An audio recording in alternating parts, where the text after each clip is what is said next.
Ladies and gentlemen, what did you say? Huggaborha. Huggaborha, that's right, I said it. Ladies and gentlemen, if you're a chair on stage, I'd be worried for you. But if you're a person in the audience, you're in for a good time here.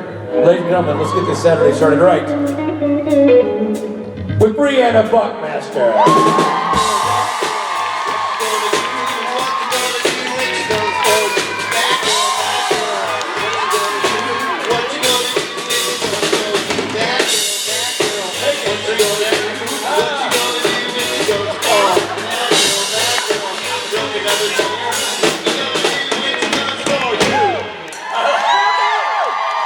My favorite part of that was Rob going, bad girl, doll. I like how I finally did the thing I've been warning I was going to do, and I was instantly like, I've been doing so much shit!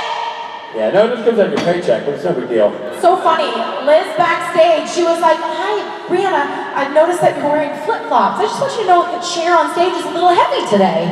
She knew I was going to do something to it. Kick this thing. She didn't know you'd do that kind of damage. Oh, well, sorry, the chair. bummer is, that was the chair we were going to present to Mike for his birthday. Mike's birthday chair. Happy birthday. I really broke it. Happy birthday, que paso? That's what they sing in the restaurant. They sing happy birthday. Briana was there. They sing happy birthday, que paso? Yeah. Which Rob and I were translating means happy birthday.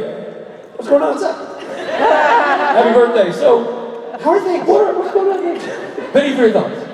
It's an odd birthday song. Anyway, ladies and gentlemen, we're going to leave you in the capable, angry hands. Capable-ish, yeah. Thanks, gents. Thank you. Thank you so much. You have to stay. You have to stay. Happy birthday. Hello, everyone. Holy shit, there's a lot of you, huh? Should I be nervous? Oh, wow. Somebody answered yes very quickly. I'm coming to you in 5 minutes. Find out what kind of mood you're in this morning. How are we? Are we feeling rowdy? Oh, okay. I like that. I couldn't get the vibe this morning. I was trying to decide if people were like in a rowdy mood or a feelsy mood. I'm always in a rowdy mood, but I can get into whatever mood you want me to be in. It sounded sexier than I meant for it to. I chose to take my sweater off today because I sweat so much yesterday during my panel. Yeah, that's the kind of information you're going to get from me today. How much does Buckmaster sweat? A lot. And from curious places. I shouldn't do that. You're all taking photos and I'm like, nah, I can't see you. Okay, well, welcome to Saturday, the day before Jared and Jensen get here. Except for Jensen, who will be here tonight, I've heard. All flutter to see what hat he wears. I don't know. See if those beards are still intact. Oh, hello. You guys are all randy about it already. I get it. All right, I guess I'll let you ask some questions. Finish talking about facial hair. I'll start over here. Or maybe we're not finished talking about it, I don't know. I shaved mine this morning. Hi, Bri. Hello. I was wondering if you could give me some advice from a comedic standpoint. I started off as a dramatic actress, and now I'm transitioning into comedic. And I've had a lot of people tell me that I won't be successful because of my appearance or my gender. And so I was wondering if you have any advice for me with that. Well, that's fucking bullshit, Tina Fey was head writer of SNL during the best years of Saturday Night Live. And I don't think she's doing too poorly nowadays. Mindy Kaling had the greatest acquisition at Sundance Festival in the entire history of that festival. Meaning her film, Late Night, sold for the most money any film has ever sold in the history of that festival. And she's a minority and a single mom. I could go on. I have a list of all of those comedic women are my heroes. Amy Poehler, Amy Schumer, Sarah Silverman, Chelsea Handler, Samantha Bee. All of these women that are paving the way for you so that you can have women like that to go, you know what? They were probably told the same things I was told and they're still doing well. So point being is, People are out there telling you no because they're scared of you. People are out there trying to make you smaller because they're scared of you. So you take their fear and you go, it's okay, I get it, I hear where you're coming from, I think you're wonderful and special, but I'm still gonna go out there and be me. And I think that is important for all of us to remember in life, okay? Anybody who's telling you to be anything other than who you authentically choose to be is because they're scared. And it is up to us, I think, to choose to look at their fear with empathy, not with anger, not with defense. Fear is an emotion that comes from hurt. So we can choose to look at that and feel bad about it, but do not change yourself for it, okay? In terms of specifics, I like a good comedy elbow. It's my go-to move. It's also apparently a Pocoyo move. Anybody knows that children's show, Pocoyo? Okay. Yeah, I don't know if it's a Canadian thing. I never know. Oh, there you go, Stephen Fry. He is awesome, you're right. I can't remember what you asked specifically. But the basis of what I'm getting at is going, and this can translate into anything, into any career, you will always be told that you are not good enough. Always, no matter how good you are. Just don't believe it. Just don't believe it, okay? Bullshit. It's all bullshit. Even if you feel like you're not good enough, don't believe it. But getting better is always a choice. I feel like I'm good enough for you. I feel like I'm good enough for my family, for my parents, for me, and I'm still constantly trying to get better. And it's not because I don't think I'm enough, it's because I just like to keep getting better. And I think that you can want to keep getting better without the added grief of thinking you are not enough. Everybody needs to remind themselves we are all enough. We are enough, okay? Nice light way to start it. Hi. Hi. So my best friend and I have Build-A-Bear plushies that are narwhals that make Chewbacca noises. Okay, hold on. You have what plushies? Narwhal plushies. That's the, okay, yeah. Yep. That make Chewbacca noises. Chewbacca noises, okay, yeah. We named them Kim and Briana. Yeah, clearly, yeah. So I was fair. curious if you and Kim had anything weird best friend-wise like we do. If we have any best friend what? Weirdnesses like that. Oh, plenty. Do we have any little things? Well, I have a ring, which sadly I don't have on, it's my hotel ring, that I bought one for Kim and I, give it to her for her birthday last year. That is by a brilliant jeweler from Vancouver named Leah Alexander, and it is a little shield with a little diamond in the center of it. And I gave that to her last year after we found out the spin-off didn't get picked up. And so we both wear that every day. Sadly, not right now. But we have that as our fun thing that we never really talk about it, we both just wear it every day. Another thing, this might be kind of personal, but I already started telling you, is that, so last year was the year of the rooster? Thank you. And which is Kim and I, we're both roosters. Okay, great, I barely know what that means. But I learned that if you are a rooster and it is the year of the rooster, that is supposed to be bad luck. And so we're like, fuck me.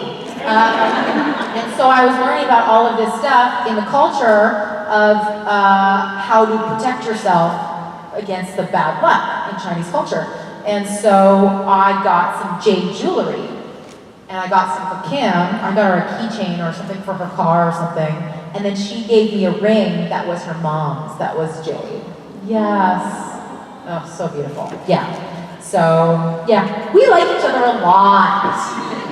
But in a way that's not like, Kim and I are obviously intensely good friends, but we're so different that in some ways I don't know if we would have been friends if we had not met and worked together in this capacity, which is very personal, learning about you guys, learning about each other, and it's not in an innately social way.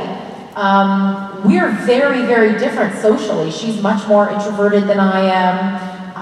I'm much more in need of attention than she is. So I feel grateful that Supernatural and Supernatural conventions have brought her to me because she feels so much more like family. In the good and the bad ways, we get in each other's shit all the time, and we're like, you need to back off. You need to back off. And we're like, I'm so sorry. We're like, yeah, we're very much like family. So I love her like a sister, very much. Thank you. Good luck to your normals. Hello, me. New photo op. Richard and Briana. Come get your master spade on. You heard me. Hello. How are you? Good. How are you? Very good. Good. This is my first convention, so I'm super excited to be here. Oh shit! We're popping a cherry. I'm like super overly excited to meet Jensen, obviously. So yeah. So I was wondering if you have Jensen stories. Yeah, Jensen stories and from ones season that I can 14. say in public. Yes, and like what's it like working with him? Okay, sorry. Finish your question. See, like what's it like working with him? And do you have any fun stories? Sorry, keep going. That stick out from season 14. Did you say sticky? Sorry, keep going. She's never going to come to a convention again. I love Jensen a lot.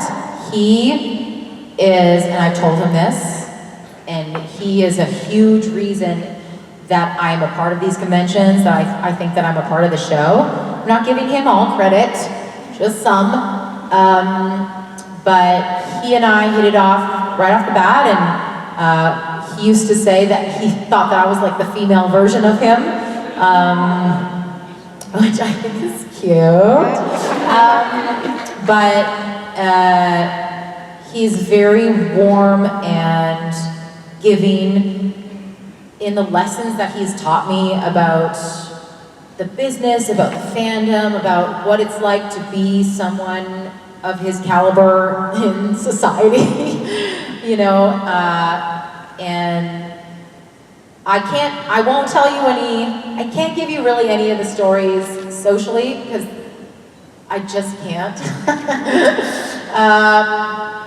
But he is just everything that you think and hope that he would be. He's incredibly giving, and he's become one of my best friends, and I feel so lucky that he's in my life. And give him a sniff when you get a photo. And tell him Briana told you to. You're welcome. Sniff Jensen apples. Hello. So, it's also my first convention. Yay! I'm a wildlife educator, so I was wondering what you and your kid's favorite animal is. Favorite what? Animal. Animal. Mine would have to be a honey badger. My daughter's runs the gamut. Man, oh man, she was so into spiders last year, and now she's like, Mom, I'm gonna need you to cross the street with me because I saw a spider on 12th Avenue. So, we have a cat named Goose, and she is obsessed with that cat. To the point of like, Jose and I are now having this conversations of, oh, we can now anticipate how hard this is gonna be as Goose gets older. And so having that interesting thing about like, oh, how do you talk to your child about death?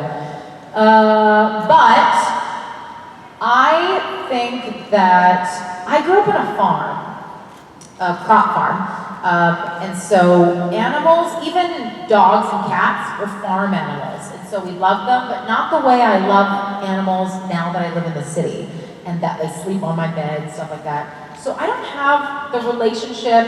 It's so funny whenever Kim is here and she gets a question like this, she is, oh man, she loves animals like nothing I've ever seen before. I make fun of her all the time because she'll literally be having a conversation with me. She'll be like, and then this guy is fucking sticking his neck out the window. He's going, hey, fuck, woo!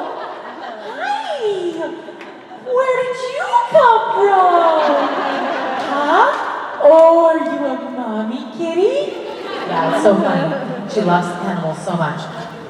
I love my animals, and I love seeing people like Kim love animals. And my daughter likes any animal that is in front of her, unless it's a spider, currently. Thank you. Good luck out there. Sniff Jensen. Hello. Hi. My question is, if you had to play any other supernatural character, male or female, who would you portray? Who gets paid the most? Sorry. If you couldn't be Donna Hanscom, If I couldn't be Donna.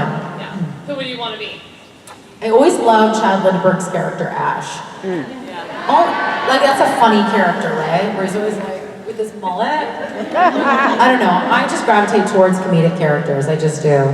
I couldn't imagine anybody playing the boys but the boys.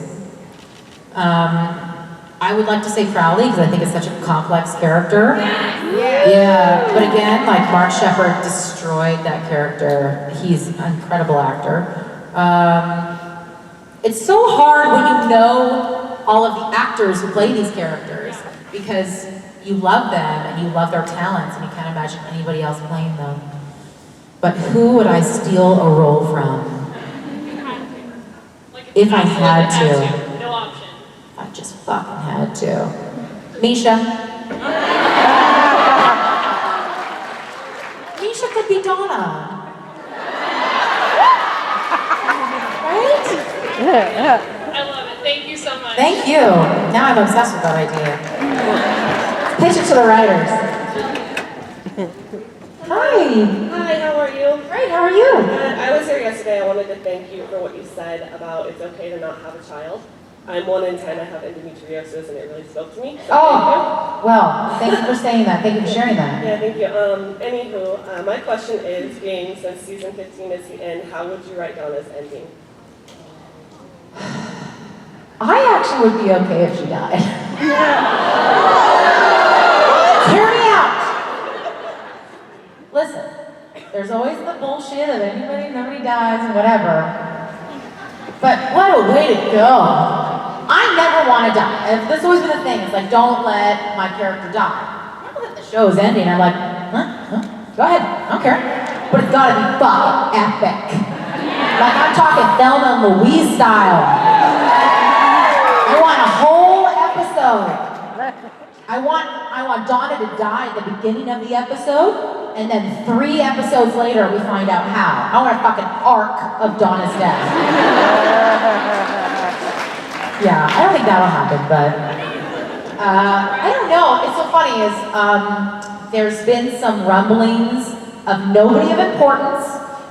So grain of salt, this is not spoilers, this is not factual information. There has been some rumblings, again, of nobody important, of a musical episode. I'm with you. If there was a musical episode, I would love to be in it. I am not, there isn't one so far. I am not in it, but I would like to be in it. I want to make this clear. I feel like you all are like, just trying to find any information about season 15. There's no information in this body. Okay? So I would like to have an epic season-long death. It's now a season. And or I would like to be in the musical episode, if there is one. Okay? What? Oh, thank you. I mean, I'm not gonna die. I'm an actor. I'll still be here. Who's gonna come get one of these photo ops today? My tits are gonna fall out. Okay. Thank you. Thank you for your share too. Hello. I'm going on the tour this summer. Philly, Charlotte, and Atlanta. You crazy girl! Of course. But I saw you in Atlanta last year, I remember. Yeah. Yay! You really have, you guys sound so wonderful together. Do you have any new songs you're working on? Maybe.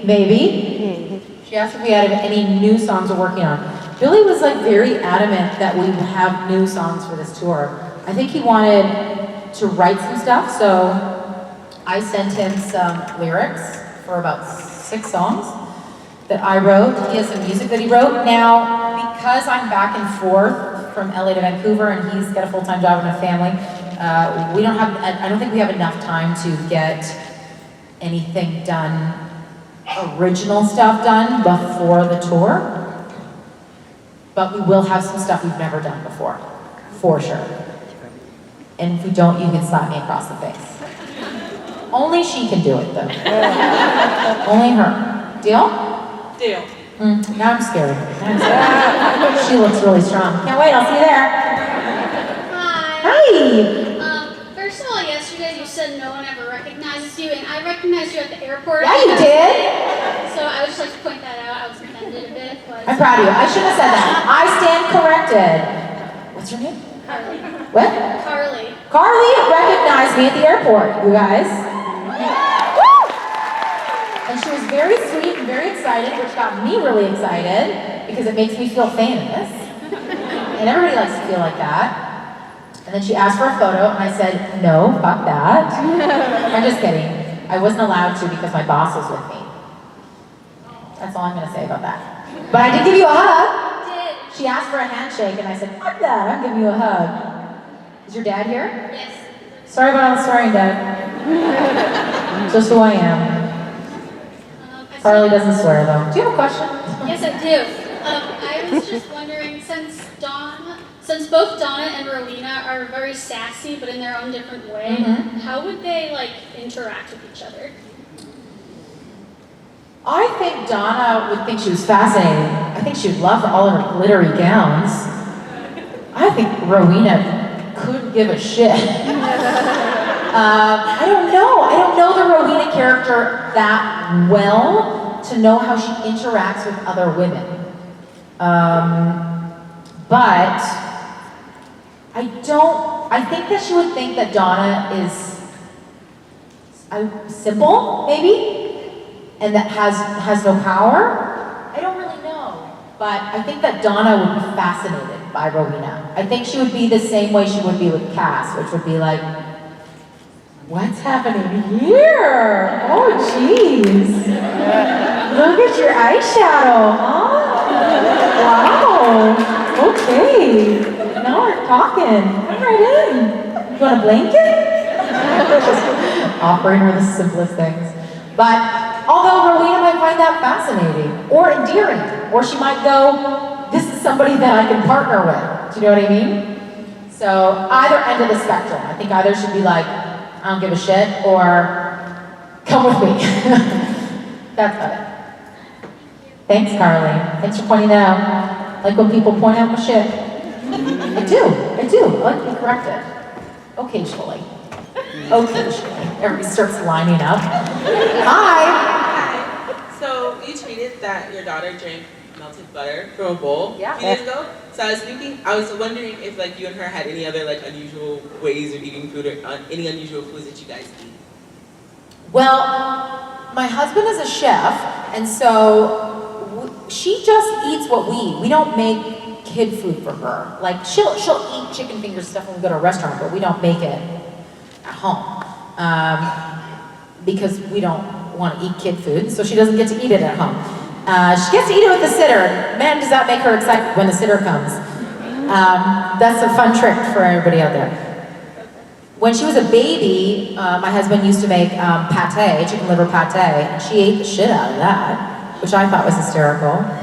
It's so funny, Jose and I were talking the other day about how when I was growing up, I grew up on a farm, and so pretty much all I ate was meat and potatoes.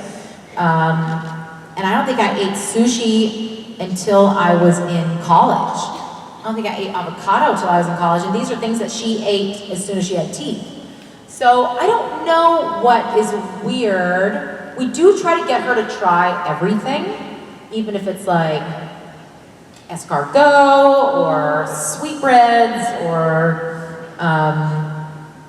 any kind of weird meats that she's never had. Usually she's like, this is different, and therefore I don't like it. Occasionally she'll get used to it and she'll be like, this is pretty delicious. Occasionally. But we try to make her eat everything. Butter's not a weird one though. Did that strike anybody as weird? That she drank butter? It was like we went to a restaurant. I didn't like go, here's lunch, honey. That's what I ate for lunch. We went to a restaurant and she had leftover pasta, which I put in the microwave for too long, so the butter fell off the pasta. And she was like, I'm not gonna leave it there, because she's a genius. So she drank it, she gets it. Butter's delicious. And I put it in my coffee, and I was talking about this today, I put it in my coffee, and I know you all think that's weird, but you have to try it, it's fucking delicious. Okay? Thank you, Kashmir. Hello. Hi. I have my question on my phone because I'm scared. No, I love it. I think that's a great way to do it. If you could meet Donna, how do you think you would react to that, and what would the conversation be like? I think I would love Donna. I mean, me, and I love me. No, but I think that I love people who are genuine and authentic in who they are, and Donna is all of those things. And I also love people who are aware of their traumas. We all know those people who wear their traumas as aggressive emotions. Do you know what I mean? And sometimes I find those people challenging to deal with in daily or professional ways. And I think that Donna is aware of what she's been through, what she's going through, what she is sad about, what she's working on. And I love that about people. I love when people go, I said this really bad thing to you yesterday and it was because of this. It was because I actually meant this or because I'm actually feeling this. I love people who are very self-aware like that, and I think Donna's very self-aware. So I think that it would be easy for me to connect to her. Briana, connect with people. I like to connect with people intimately very quickly. So when I meet somebody and I do connect with them, I want to know everything about them. I want to sit down with them. I want to chat with them about their experiences, their stories. And there are people who, rightly so, who are a little more guarded, don't want to share that stuff. And that's totally fucking fair. They're just not people that I connect with as immediately. So I think that Donna is an oversharer like me, and I think that she also likes to connect with people. So I think that we'd hit it off. I think we'd have a fun little date. Thank you. Yeah, you can applaud that. Be a sexy date to be on. Hi, Kristen. Hi. So I have a 6-year-old. Her name is Sydney. Yes, I've seen videos of her singing to my songs, right? Yes. So she's starting to show interest in things that I like. So like writing and music. I was wondering if Valentina was also showing any interest in the things that you do, like the music or like theater, dramatics, things like that. Do you know what she's done, which is the funniest thing anybody's ever asked me to do, and I went, oh my God, you're so my daughter. So she's at a stage right now where she's becoming aware of her presence and aware of other people judging her a little bit, so she's starting to get a little shy, which I think is a phase. I don't think she's she's a very, very social girl. She's never been one of those children that got upset when we left her at preschool or anything. She was always like, bye, you can go now. I get my people over here. So she's very, very social. So that's definitely more me. My husband's very introverted. So she has not gotten really into the singing. She's in dance classes, which is adorable. But the funniest thing that she did the other day was I introduced her to the singer Robin. You all know Robin? Specifically the song Dancing on My Own. And the other day when I dropped her off at preschool, she asked me to play the song on my phone as she was walking into the building. And I was like, yes, I will. She didn't do anything. She's like, Mom, can you put that song on while we walk in? And I was like, she wants a little entrance music. Mad respect, girl. Yeah, so that was the thing that I was like, she gets it. Like, she gets like what music does to a mood, to a room. I also always want music playing. Like when I wake up in the morning, one of the first things I do is put music on in our house. I fucking love music. Same thing, we were like driving from the venue to our hotel yesterday. I sat in the front seat, plugged my phone in, and I'm like, you're gonna have to deal with this shit. I have good taste in music, so the boys didn't mind, but I would love music, and I think she's gonna be the same way. Thank you. Say hi to your girl for me. Or is she here? Oh, okay, I'll see her in Jersey. Hi! Hi. So my boys have started getting into the show a lot, and How old are they? 15 and about to be 13. 15, 13. Okay, so I introduced them to a friend last month whose name was Doug, and the first words out of their mouth is Doug is a dick. Yeah. So Get young. Sorry for any Dougs out there, or any children named Doug. Doug is not always a dick, but in this conversation he is. So my question is, how would you as Briana have handled the Doug situation differently than Donna? I don't think I would have. I actually don't think I would have been as strong as Donna in the episode breakdown where Doug was like, I'm out, man. That shit's too crazy for me. And Donna was like, I'm sorry, but this is who I am, and this is what I feel is my calling, and this is what I need to do for this planet. I think it's a really amazing thing for all of us. I don't think you need to necessarily, Kim and I had this conversation in a podcast about our calling in this world. And I don't think we need to know what our professional calling is, but what a gift to know what your presence, what your full, whole self, authentic self brings to this universe in a way that if you knew that if you stood outside of that in any way, that you wouldn't be able to help the world. And I think that Donna knows that. And I think that she had to let Doug go because that was more important to her and to the world, to the universe, and to the energy of the universe. And I think that's something that I, as Briana, am still working on. And I don't think that if somebody I really loved was like, you need to let that thing go or I'm gone, I don't know that I would be able to do that. So I commend Donna and Davey Perez for writing that scene. So thank you. Say hi to your boys. Doug's a dick. Hi. Hi. My question is, if supernatural was ever real, who would you band together and fight monsters with? If supernatural is real, who would I fight monsters with? Matt Cohen, for sure. His wife, Mandy Cohen, because she can throw down. If you guys have seen his film Mama Bear? No? Okay. You will. You will. But she is a crazy little, she'll take you out. And who is the scariest person I know? Misha. Misha wouldn't have to do anything. He would just confuse people to death.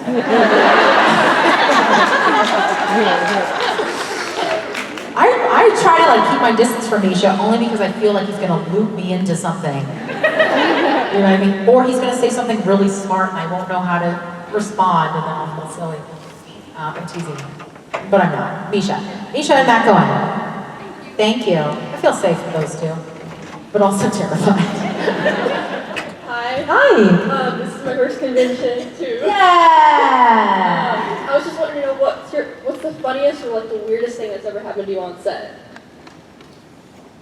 Funniest and weirdest thing that's happened to me on set. Well, I have visited set a lot.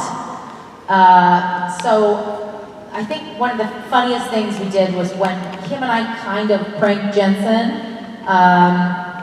She was shooting, this was a few seasons ago, and I came to visit her, and the two of us with the director asked if we could continue the scene after they would normally yell cut. So it was a scene with Kim and Jensen in a kitchen, and then she continued the scene by going, okay, well, you gotta finish up the dishes. He's like, oh? She's like, yeah, I got a date. And then I walk in, and I put my arm around her, I go, hey babe, you ready to go?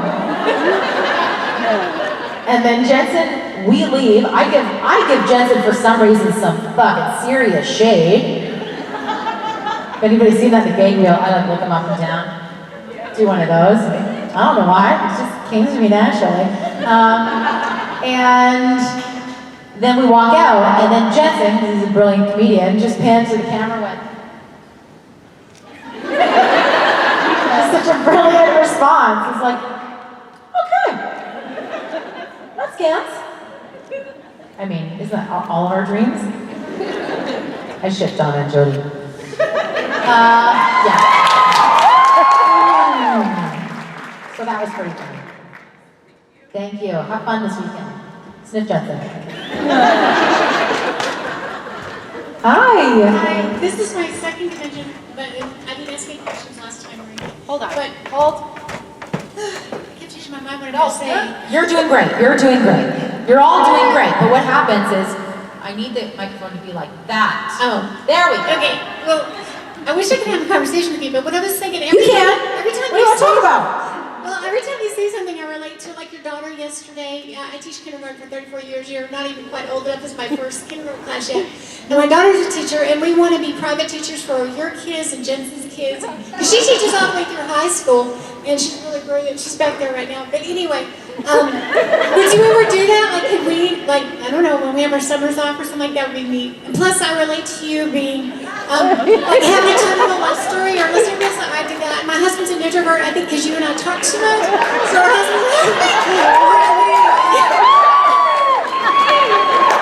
and Jess and Jared both know me as the teacher from kindergarten in Dallas that talks too much. So, and Chris. And Jean. Really?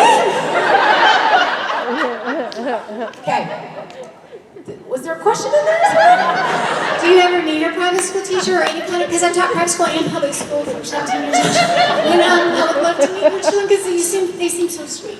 And Jared's children and Jensen's JJ. I love everybody's names too. What is happening right now? I don't know, we went out, got a sandwich, this question was still going on. Hold on.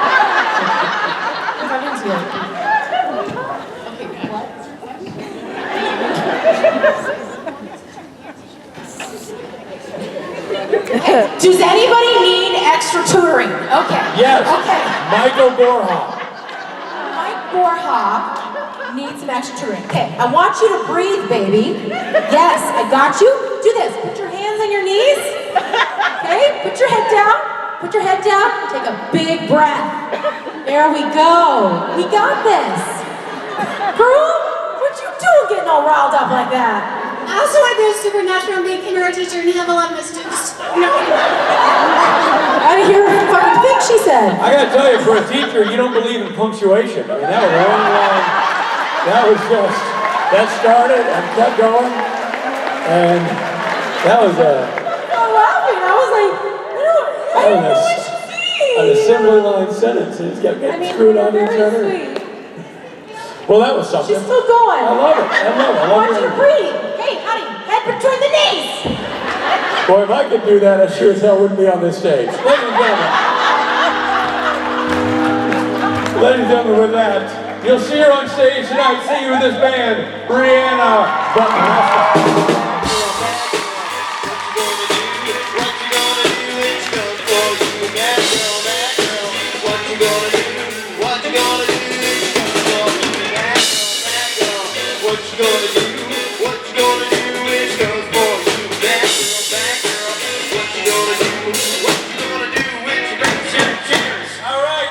Waste no time, let's get right to the main act, the woman we love, the woman we are proud to call friend, Rachel Maynard!